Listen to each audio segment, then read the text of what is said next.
ஓட்டி சட்டப்பேரவை கூட்டம் நடத்தியதன் மூலம் திமுக ஒரு விளம்பர கட்சியாக மாறிவிட்டதாக கருணாஸ் எம்எல்ஏ குற்றம் சாட்டினார். புதிய தலைமுறை செய்தியாளரிடம் பேசிய அவர், சபாநாயகரை திமுக உறுப்பினர்கள் கிண்டலும் கேலியும் செய்வதாக தெரிவித்தார். பாட்டு போட்டி நடத்துவாங்க, பேச்சு போட்டி நடத்துவாங்க, கபடி போட்டி நடத்துவாங்க. சட்டமன்றத்தில் போட்டி சட்டமன்றம் நடத்துகிறாங்கன்னா இது எதை நோக்கி இந்த பயணம்? எதற்காக இந்த கூச்சலும் குழப்பமும்?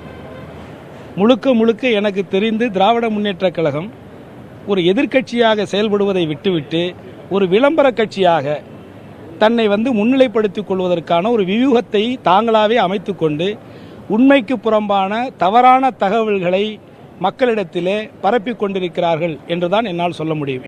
எந்த ஒரு நேரத்திலும் சபாநாயகர் சொல்லுகின்ற எதையுமே கேட்காமல் அவரை ஒருமையில் பேசுவதும், அவர் பேசிக் கொண்டிருக்கும் பொழுது அவரை கேலி செய்து சிரிப்பதும், இப்படி தொடர்ந்து அவர்கள் நடந்து கொண்டிருந்ததன் காரணமாகத்தான் சட்டமன்றத்தினுடைய சபாநாயகர் அவர்கள் ஒரு முடிவை எடுத்தார்கள்.